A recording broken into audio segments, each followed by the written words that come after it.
Welcome to Club Soda's Mindful Drinking Festival. We're online, global, and as always, absolutely free. Hi, I'm Drew, and I'm one of the co-founders of Club Soda.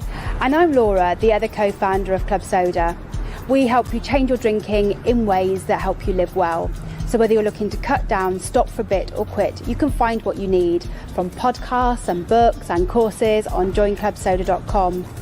This festival, we've brought you an amazing lineup from over 100 people from across the world. And our programme this time really is global. Every day starts down under with me, Sarah. As well as organising the festival in Australia, I spend my time looking for alcohol-free alternatives and tips for people who choose not to drink, but who still want to live a social, fun and adventurous life. And I'll be wrapping up each day here in the States. I'm Amanda, your US festival host and coordinator, and I'm also a mindset coach who helps women change their relationship with alcohol so that they can start living their most authentic life. Each day with a rolling programme of inspirational panels, conversations, social events, and opportunities to discover new low and low alcohol drinks. So whether you want inspiration to change your drinking, Or to connect with other people, or you want to discover and enjoy a new low and no alcohol drink, The Mindful Drinking Festival is for you. cheers! cheers! Cheers! cheers.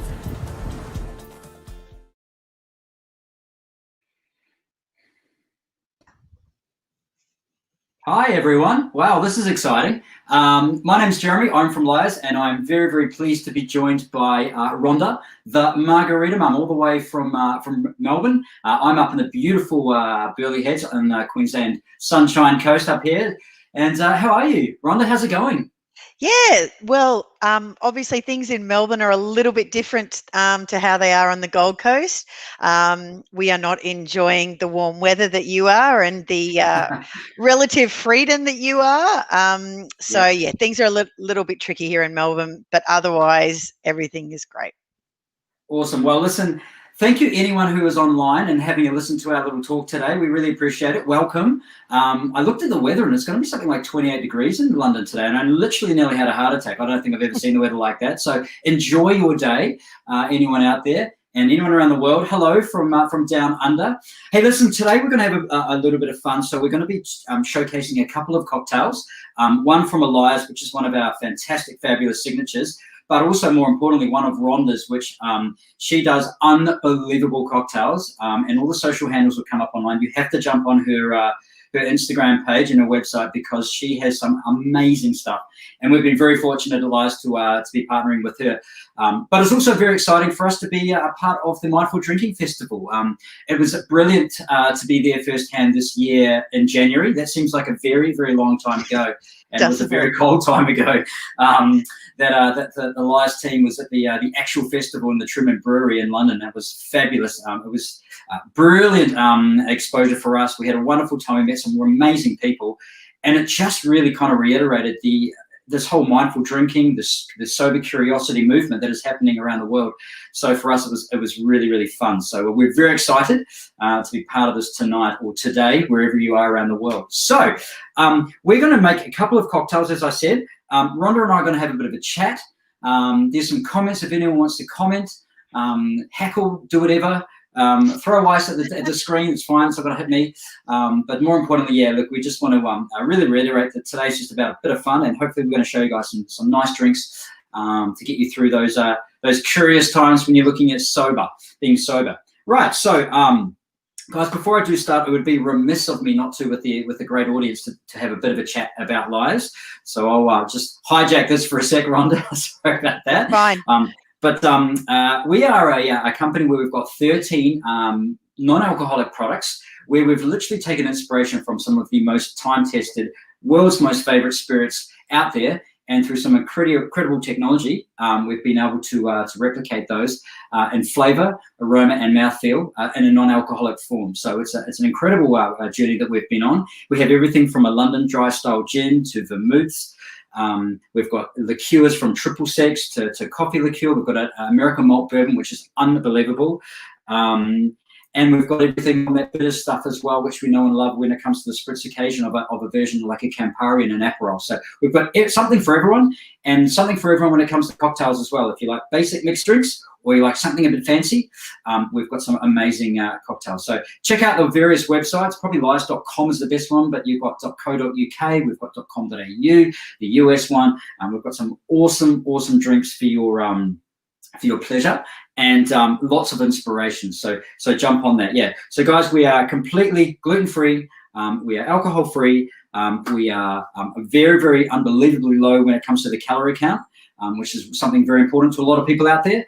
And we're also allergen-free as well. So we're ticking all the right boxes. Plus, it's just bloody delicious, to be honest with you. So if you like an adult flavor and an adult cocktail, we have you covered. So check out the website for more inspiration. So anyway, guys, look, let's just crack on with this. As mentioned, I'm going to do one of my favorite cocktails. I love the rum kind of category, and I love the Lyre's rum category, where we've got a dark, we've got a spice, but we've also got a white rum as well, which makes delicious kind of daiquiris and espresso martini base. And I'm going to do a cocktail with that. But first things first, I just thought I'd have a chat with Rhonda. How are you actually going? You're a bit sick at the moment, aren't you? I am a little bit under the weather. Hoping that it's just a cold, obviously waiting on my COVID test. Yeah, okay. Yeah, it's, obviously the COVID situation in Melbourne is, well, today is the worst day that I think we've had. Well, certainly we've had in Australia and in Victoria. So it's not great, but we just all keep living our stage. Yeah, that's right. Stage 3 life, and until things settle down. So what I need to, I just need to quickly, have I got you guys back? Yes. I had Siri just pop up on my screen.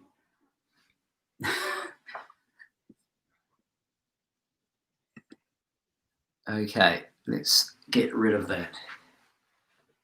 Okay, so can you hear me now properly? I can. Apologies on that. For some reason, I said something, and I'm not going to say the word because it'll keep popping back up.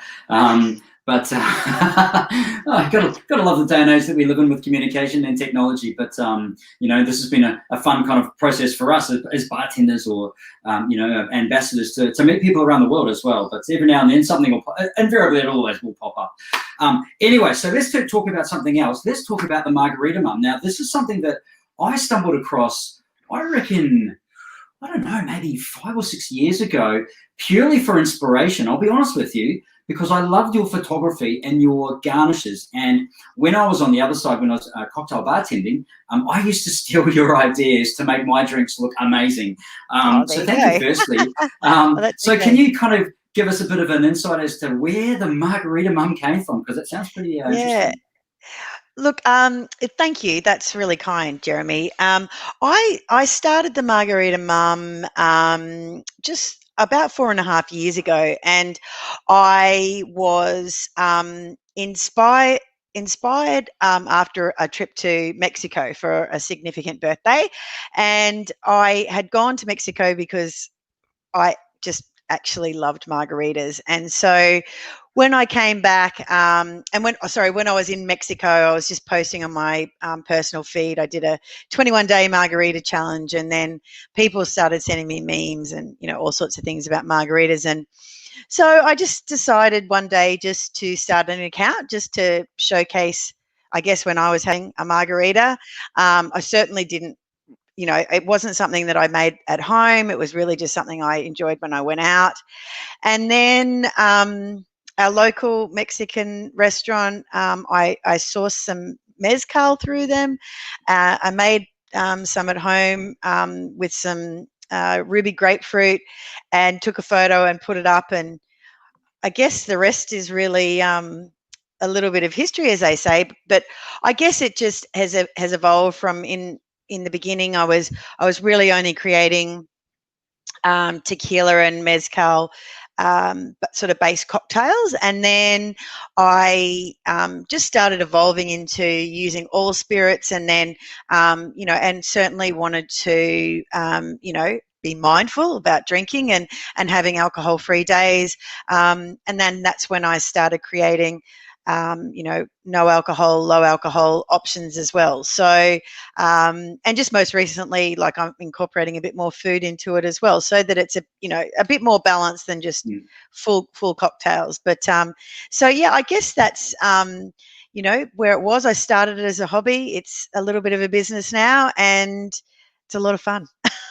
So you have a crazy amount of followers. So for us at Lyre, you are what we love to call in the industry a very, very influential person.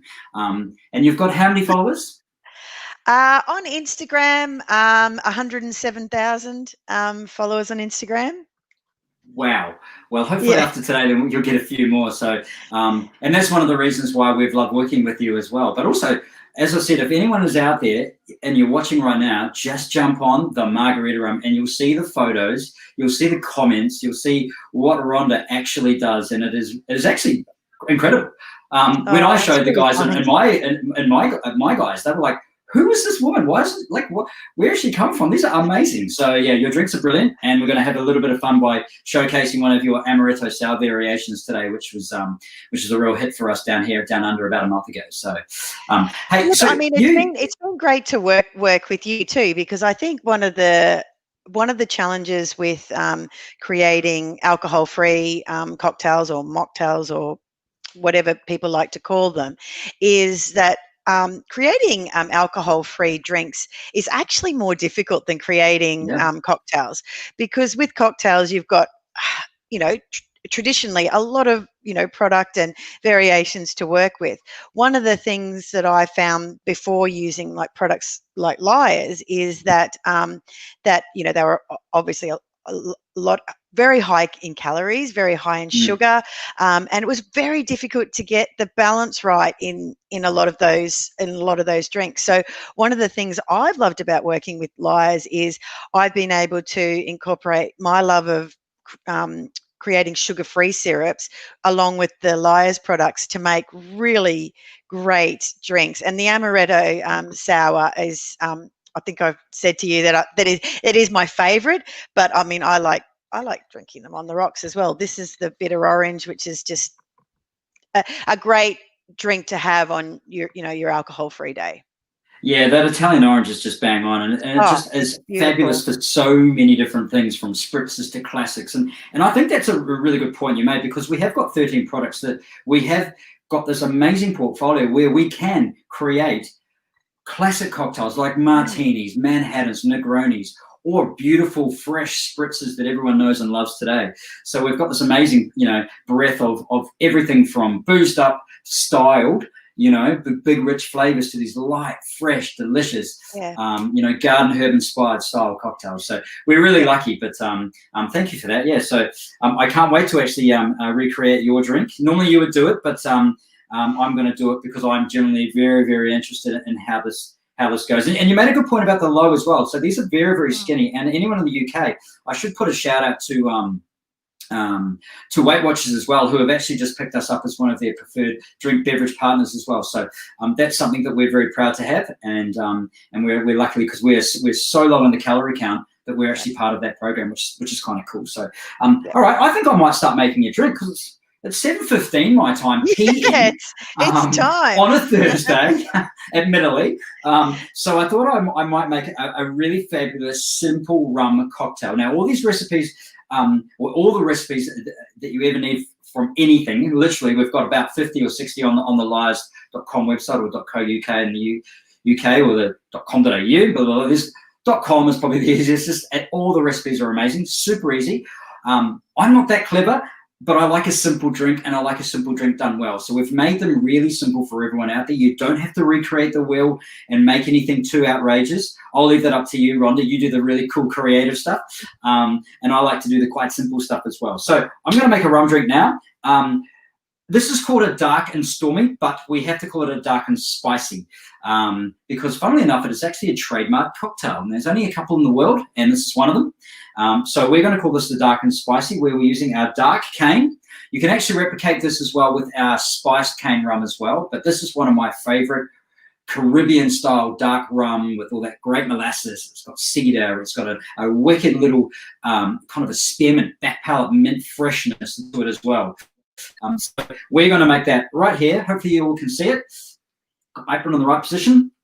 And this, as I said, is one of my real go-tos. Very simple.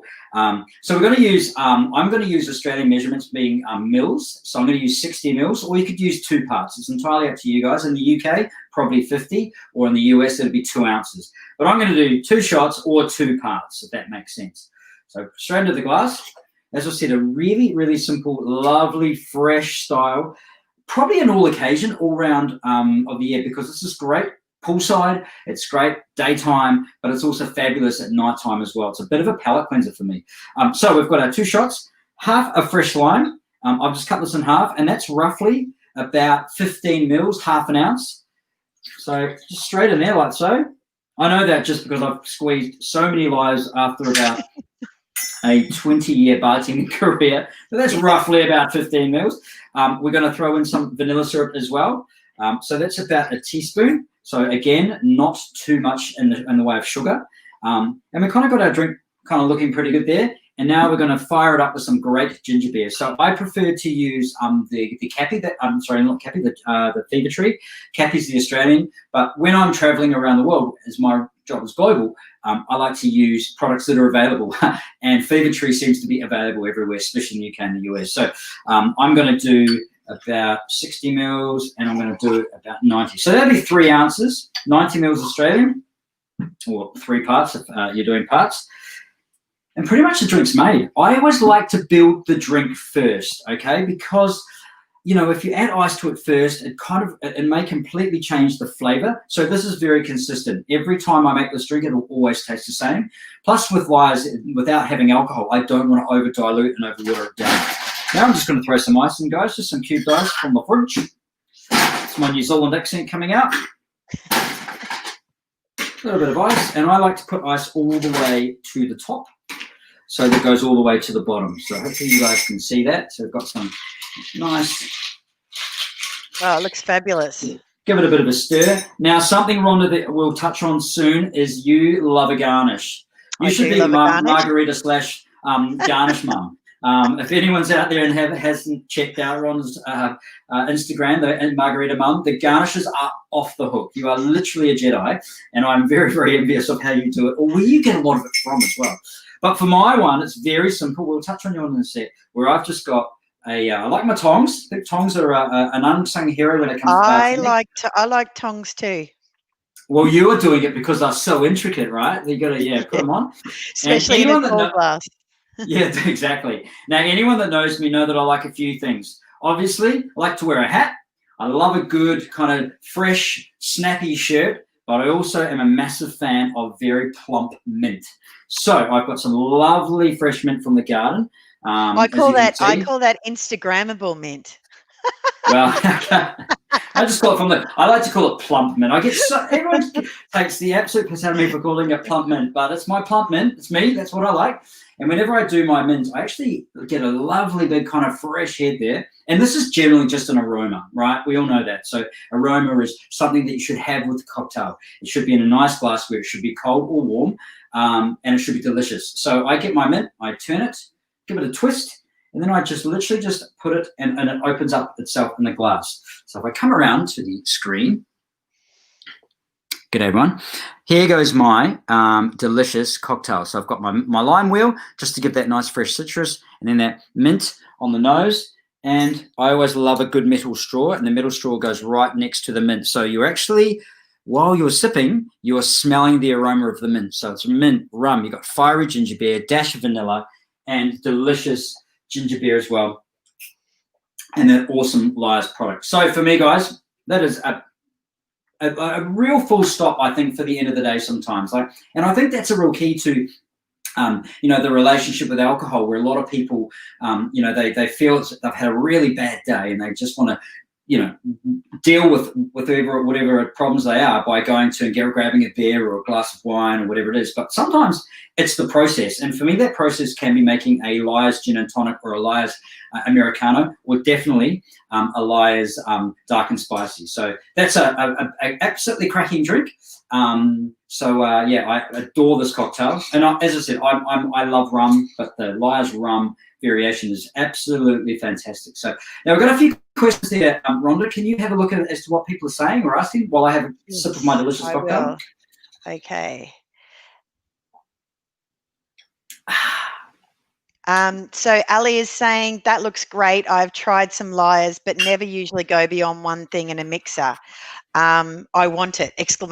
So yeah, I do too. Cool. Well, thanks, Ali. And I think the key to it is as I mentioned, I know I keep redirecting everyone to the website, but as a bartender, and I look at cocktails as if I was a chef. So if you were going to make a cake, I think a cake's a great example. You don't just go to the cupboard. Actually, some people do and are fabulous at it. I couldn't do it. I'm a recipe kind of guy, where you just have to grab everything and measure it out. It's the same concept when it comes to cocktails, because I think a lot of people get really scared when trying to make a cocktail. But if you stick to the basic rules and read the recipe, because a lot of people, whether it be myself or international bartenders around the world, spend a bit of time making drinks delicious but also easy to make. I think that's a real key to it. So, and Rhonda, whenever you post your drinks, you do have fabulous instructions on how to do it as well, don't you? Yeah, I do. And I think, sometimes creating drinks with less ingredients and making them incredibly fabulous is a more of a skill than pulling in lots and lots of different products. And for people wanting to make them at home, having less is more sometimes. I don't think you have, to have an amazing alcohol-free drink or cocktail, you don't have to have a myriad of ingredients. You've just got to get the flavors right. When I cook, I'm a thrower togeretherer, unless I'm baking, unless I'm baking, because baking's a little bit different. But with drinks creations, I'm not so much a recipe follower, because I mostly just create my own, because I've never been good at following recipes for cooking. I've always sort of done that. So, but the difference when I'm making the drinks, obviously I'm measuring them so that I can get the recipes right to publish. But otherwise, I do make a lot of them up, and very much like cooking, I like to use fresh ingredients, and going to the markets is a lot of my inspiration for the drink and also for garnishes as well. Yeah, and that's a great point, because I think, a young bartender years ago was struggling with his palate. He couldn't get flavors in, and it was like, first thing you should go and do is go down to a farmer's market. Don't taste things, but just smell things. You can't do that now, because once you pick up a fresh fruit, you basically got to buy it. So you can't do that now. But and I always said to him, look, if you go down to a market, smell stuff and start the process, the aroma, and then the aroma will hopefully flow down. And I think that's a good way to start. I think the markets are a fabulous example when wanting to create a drink, and just going and trying some new stuff. I think I'm a stickler for recipes, because I've always been a bartender, and it's about consistency in our industry. You want someone to make that drink, and 5 minutes later, it look exactly the same. But I understand that some people have this unbelievable knack of just going boom, boom, boom, and then it's like, tick, no problem. It's like, damn, how did you do that? I'm not that smart, so I'm a stickler for the recipes. It's also when you're starting out with your home bar as well. You don't have the resources of going to a big bar, so you kind of have to work with what you've got, because otherwise you're spending hundreds of dollars on buying different bottles to get to particular things. And I think because I mix with tequila and mezcal a lot in the beginning, and was almost doing just variations on the margarita, I guess, that taught me, I think, a lot about balancing the cocktails, and that's where I think I think that it's worked well with me being able to create recipes with all sorts of products now, which and I think tequila, mezcal, and probably Scotch whiskey to a degree are ones that can be super polarizing. So you've really got to get it right. Yeah, because that's they right. are massive flavours. Yeah, It's not they like a are. lovely London dry style gin or a fresh sort of aperitif or a vermouth or whatever, where you can kind of manipulate herbs and spices and tonics and beautiful sodas. But when you've got those big punchy flavours, it's like you can't hide. No, that's right. No, Yeah, that's yeah. it's very true. And for me, I've loved moving on to to gin and rum in particular, and and no alcohol spirits, and working through that as well. So there's always something new to try. Exactly. Now, I can see Sarah has written a question. I just can't quite see what it says. Do you recommend a low sugar mocktail / mixer? Oh, a low sugar. I know that. I guess it depends where Sarah's at and what part, because as I said, we're in Australia. I know that Fever Tree have a light tonic, so they do a lighter one, and I think it's probably just one of those things where wherever you are, Sarah, heading down to your local markets wherever they are. And just having a bit of a look, like even the high-end bottle shops these days carry a really, really good selection of local bespoke, artisan kind of style tonics and sodas, and they will generally, most of the good brands have exactly, have a really good. Kombuchas are great because they're I mean, you do have to check the labels on kombuchas, but there are lots of delicious kombuchas that are low sugar, low calorie, and can make really well balanced mocktails and cocktails. Yes, I do find those to be a great mixer.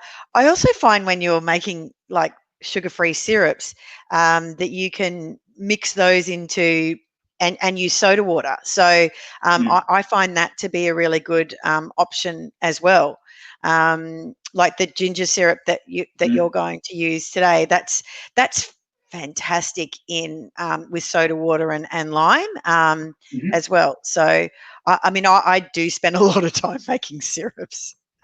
Well, that would have been a fabulous example there to Sarah's question, actually, to do this particular cocktail by having, maybe taking out that vanilla syrup that I used and maybe beefing up your syrup sugar-free and adding soda to it. Yeah. So that would have been, and still get that lovely fresh ginger bite. Yes. But I mean, that's a skinny cocktail. That's great. Yes, that's right. And Susie has said, has come in here and said that the London Essence and Skinny Tonic in the UK are great options. Thanks, Susie.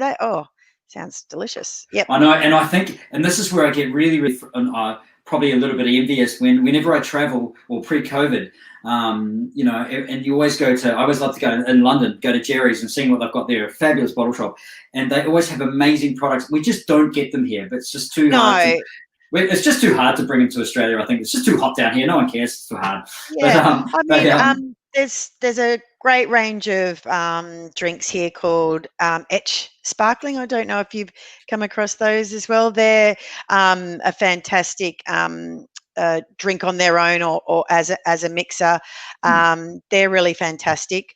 I do enjoy those a lot as well. Cool. Yeah. So as I said, I think before, just have a bit of a look at your local shops. And, you'd be surprised. There are some wonderful, wonderful tonics out there. Now, I can see Laura has messaged something. So I can't see it because I've got a little screen, but I'd love to know what Laura is saying. Hi, Laura.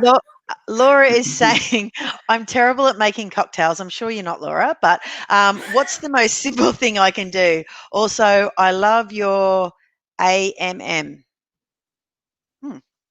American malt, I'm hoping. Is that American malt, Laura? Maybe AMM. Oh, Laura said, I've been using Lyres to cook with too. Well, actually, last night I had to do it was a risotto, and it was a mushroom risotto, and I didn't have any white wine open. I didn't want to open a bottle of white wine purely for, just to cook half, a third of a cup. So right at the end, I actually added the Lyre's aperitif dry, because it's got these lovely herbal, it's kind of notes, a little bit of citrus, and I didn't need to cook off the alcohol. So I just added it to the end and just made the whole thing sing. So you can actually cook really well. But I'll go back to Laura's question. So Laura said it got cut off. So she likes the amaretto. So do I, Laura. I love it. Yeah. It's funnily just enough, a fabulous sip. if you do like it and you like a really simple drink, one of our fantastic ambassadors in, I think it was Warren, who's based in New York, he came up with this, or he was chatting to one of his accounts there, and they do a lot of Japanese whiskey highballs, and he started to do the amaretti as a highball with soda and 2 fresh lemon wedges. Sorry, so your classic sort of Japanese highball. Take out the beautiful, lovely Japanese whiskey. You add 2 shots or 50 mils in the UK, or 2 ounces in the in a tall glass exactly like that, and you get 2 lemons, and you are literally 2 lemon wedges, squeezing those in. So that's a really simple, delicious I love drink. the sound of that. That sounds fabulous. Right up your alley. Yeah, right up my alley. Yeah. So again, really simple. But I think, just to answer Laura's question, anything simple, and I said I like simple. So the gin, if you just do 1 part of the gin, 2 parts of a fantastic tonic, ice, tall glass, rosemary, pink grapefruit, done. There's your G&T. If you've got the aperitif rosso, you use that, and again, equal parts that and equal parts just a nice fresh tonic, whether it be a fever tree or whatever, and you've got yourself a fantastic easy spritz. So, there's so many ways that you can play, so many categories that we can jump into. We're very blessed to have all this in front of us. Right, speaking of blessed. Sarah's come in and said, thanks, guys. I'll look into making sugar-free syrup. They've been a game changer for me, Sarah. I really feel it gives you the option to enjoy both alcohol and alcohol-free drinks in a much more guilt-free way. And I think, just playing with the I like to use like an organic stevia, and just playing with that and making the syrup to your taste. So and that's the key. And I think that's why I do say with a lot of my recipes that to taste, because everybody's taste is very, very different. Like I like my drinks, like my margarita will be very, very sour, whereas other people like theirs quite sweet. So it's just about adjusting the stevia as you would with sugar to your own taste. Awesome. And I think that's a real key to it as well. So everything is personal, and I think if you're going to take the time to make a drink, just make it your way, how you like it. And I think that's really, really important, because if you make it and you just don't like it, you'll never go back and do it again. But if you just, it could be a dash of, stevia, it could be a pinch of salt. Salt for me is a massive unsung hero in cocktails, and especially non-alcoholic cocktails, because it's there just to highlight weird flavors and give some really interesting spikes within the palate. And just a pinch. So I love doing a classic daiquiri of just a white cane, a half a lime, a dash of like a sugar-free sugar syrup, and a pinch of salt, and throw in 1 or 2 little buds of thyme, and you make an amazing, weird kind of daiquiri, but it's fabulous. So, that does sound fabulous. Do you make your own saline, or use saline, or do you literally just use the pinch of salt? I do use a pinch of salt, but if I'm doing something a little bit longer, I'll use maybe, like if I need a teaspoon, I'll use saline as well. I love. Not that I have them very often. It's probably once a year tops, but I love a good cold martini. And I had, when I was at the drinking festival, Mindful Drinking Festival at the Truman, I snuck away for a night, and we went over to the Connor Hotel, where they are renowned for the most fantastic martinis on the planet. And I had one there. I don't like olives. I absolutely can't stand olives, right? But I love that kind of briny vibe. It's just something, I don't know what it is. It's like a default of birth. I'm like, But a little bit of saline, a pinch of salt for me, fantastic. So, I love a little saline. Well, Joe's piped in as well and said, I never thought of adding salt. I can't bear sweet drinks. Well, I'm totally with you, Joe. I'm not a sweet drink fan. I'm a huge martini fan. That martinis are pretty much my go-to at the moment. That's the phase I'm going through at the moment. And I like adding tomato water to mine because it's got that real umami flavour. You would probably like that, Jeremy, because you don't have to add the olive brine.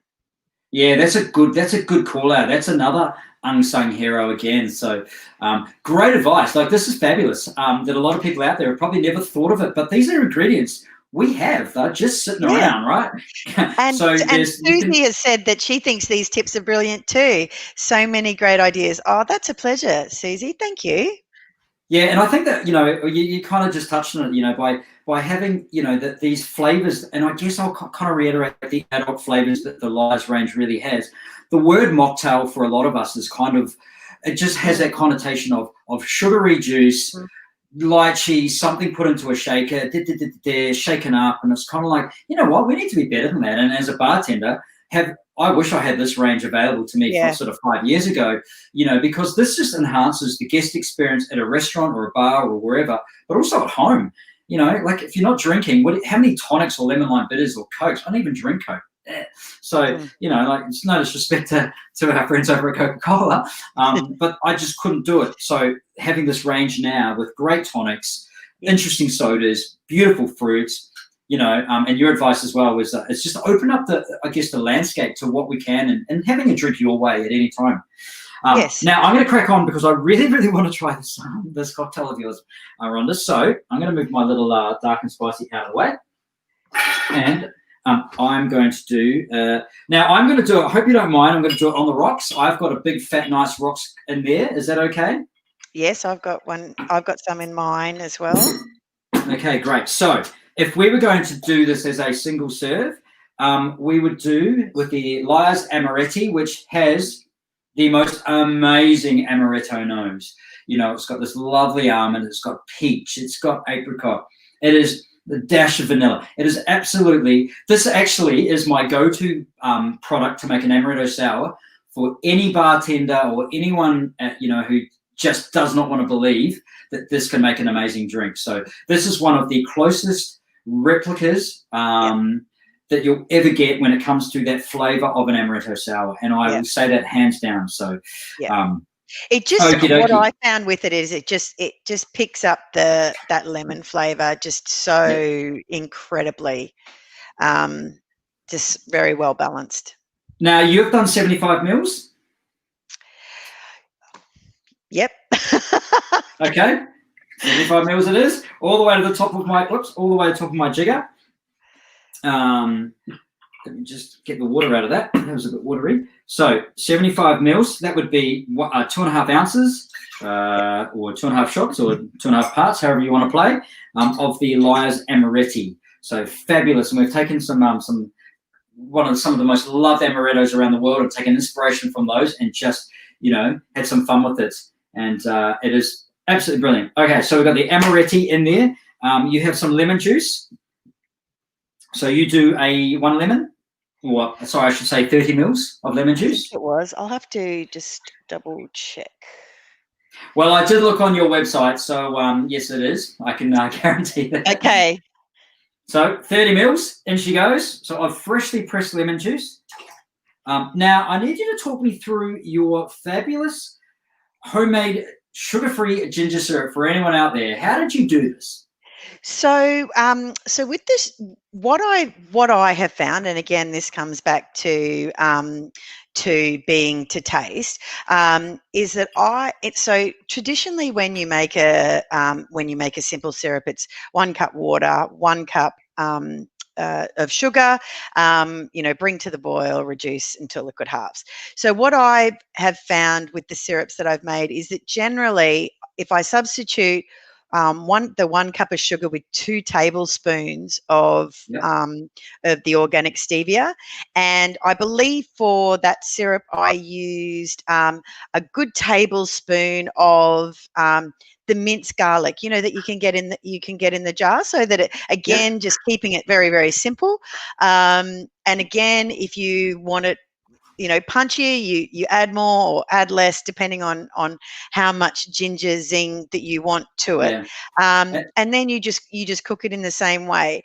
When you're using stevia, it's the syrup isn't as I don't know what you'd call it. It's not as glucosey in texture, but the flavour is there, and so you use the same, the same amount of mils. And I think that's a great example again, because I think when you have homemade ginger syrup or homemade something, homemade, I think people get really, really kind of nervous about it. It's like, oh my God, I have to buy ginger and I have to grate it off. It's like, no, you can actually buy ginger ready to go. And honestly, the minced ginger in the jar, it's cheaper as well than buying fresh ginger. And for me, it's one of those things that I have as a staple in my for everything. So when I made the syrup with that and it was fabulous, I was like, this is really great. And and then the possibilities are endless there as well. You could add lemongrass or jalapenos or whatever you want. And I think that's the thing with making syrups. They really are simple to make. People shouldn't be scared of making them because it couldn't be any easier. And again, you can just make it with things that you have on hand. I literally on the weekend, because we are in COVID lockdown and life's not too exciting here right now, cleaned out the freezer on the weekend and used some berries that I'd frozen and made like a beautiful blueberry syrup again with the stevia method, and and then you can use it for making your drinks, or you can just have it with your sparkling water, and you've got it there. It's really simple. Awesome. All right, well, I'm going to pour it in. So I've got 15 mils of the syrup, and it smells amazing. Really fresh. I love ginger anyway, and I love cooking with it. So for me, this is going to be amaretto and ginger. It's even though this probably seems to a lot of people quite a wintry, it is very fresh and very it's very refreshing sip for sure. Now, an interesting ingredient. We do get a lot of comments because obviously we are, gluten-free and we love to, and vegan, and we love to play in that landscape as well. When making sours, a lot of people don't like to use egg whites, and I get that. I totally understand that. So there is a fabulous substitute for egg whites. Could you please tell me what that is, Rhonda? So I use it in all of my foam cocktails, and it's called aquafaba, and it's literally the water that chickpeas sit in within a can. So you buy a can of chickpeas and you use that water, and it is an amazing natural foam creator. And once I started using it and got it to where to my taste, I don't think I've used an egg white since. And the thought of actually using an uncooked egg white doesn't appeal to me anymore. Yeah, great. So that's a great advice and a great tip for anyone who loves a cocktail, can't have eggs for whatever reason or dairy. Chickpea juice, the stuff we just generally chuck out in the soup. Vegan, and it's vegan as well. It's great. So even in cocktail bars, don't be afraid out there to ask, do you have an egg white alternative for whiskey sours or sour cocktails? Because a lot of bars do. A lot of bars actually do it without you even realizing it. So don't be afraid to ask, because in a good cocktail bar, most people they'll absolutely, they know that they should have it. Don't be afraid to ask. Righto, so I have everything in my cocktail shaker. Now, I'm going to give this what we call in the industry a quick dry shake. So I've got everything in here. Actually, I've got one other little thing, and I've got some Nola bitters here, which is that sort of orange anise sort of style bitters. I do love Nola bitters. Yeah, I found some as well online, and that just highlights this cocktail with vanilla, kind of hibiscus, kind of these amazing kind of notes. So we just put a few drops of that in. As I said, I'm going to give it a quick dry shake. So meaning that I'm not putting ice in there. I'm just going to foam everything up, and then I'm going to ice it down and cool it down, because I don't have alcohol. I don't need to break everything down. I just want to foam it up, and it's looking pretty foamy and delicious in here now. I don't know if you can see it. Anyway. One of the other things I found with aquafaba, Jeremy, as well, is sometimes you can play around with trying the salt reduced and salt free ones as well, because that produces different flavors as well. Cool, that's another awesome tip. I didn't even realize you could get reduced salt. There you go. All right, so I'm going to give it a quick shake. So Olivia has come in and said, hi, Sarah, Italian blood orange fever tree soda, low calories, absolutely delicious, on offer in Sainsbury's if you're in the UK. Thank you, Olivia. Sainsbury's is my go-to whenever I go to the UK for all sorts of good stuff. So I've got a big fat ice cube, and I'm just going to pour that straight over. And as you can see, looks amazing. I would say 5 seconds, but because I gave it a dry shake first, just to get everything really going, and it's going to settle down nicely. It's like my little Guinness happening right now. That's foam goals, Jeremy. Isn't it? Look at me go. Look at him go. Now, we haven't got too much time left because we have to wrap it up. But I do have a question. Rhonda, you, as I mentioned, are the garnish goddess, I should say. You have incredible garnishes. So can you tell us through where do you get a lot of your inspiration from, or where do you get them from? Look, I spend a lot of time going to the markets, and I do like to use as many fresh and as edible ingredients as I can. That's something that's certainly, morphed over time. So quite often, I'll go to the markets, get inspiration. I love dehydrating my own fruit. I'm growing my own herb garden and edible flowers. And so a lot of the time, my actual drink creations are inspired by my garnishes. So guys, here you go. I've just put in some edible flowers. One last little tip that I actually love to do, I went and got a little travel bottle, little spray bottle, the ones you get on the travel packs. And I put some peach bitters in there, and it's just an aroma just to go over the top. Fancy. So you're smelling this amazing peach aroma. It looks beautiful, and then the flavor of that ginger, amaretto, fresh citrus, no egg white. It is one of the most beautiful, delicious cocktails you will ever have, and that was one of your ones that Rhonda did for us about a month ago. Right, look, I think we're going to have to wrap this up. I think we do, unfortunately. Well, this was fun, and this is one of the great things about COVID is we're actually getting to meet people around the world. I mean, we're so excited to be part of the Mindful Drinking Festival Global online, and we get to do this. So yes. I think we might have to sort of leave it there. We're getting a bit of a wrap up. But thank you, Rhonda. It was lovely to see Jeremy. You again. Thank you for having me. Thanks for having me as part of the festival. Thanks to everyone who joined in. It was just great. Yeah, thank you for all your great questions. Look, anything, just get yourself to the lyres.com or .co.uk website, or in Australia, .com.au. Have a look, great cocktails. Check out the mindfuldrinkingfestival.com website as well, and definitely check out Rhonda's website, which is just type in the Margarita Rum on Instagram and everything pops up, and you'll be blown away by the amazing drinks that Rhonda does. So, look forward to seeing you. Have a great day, everyone. Stay safe, stay healthy, Thank you. Hope to see everyone sooner than later. Thank you. Good to see you, Jeremy. See you guys. Bye, everyone.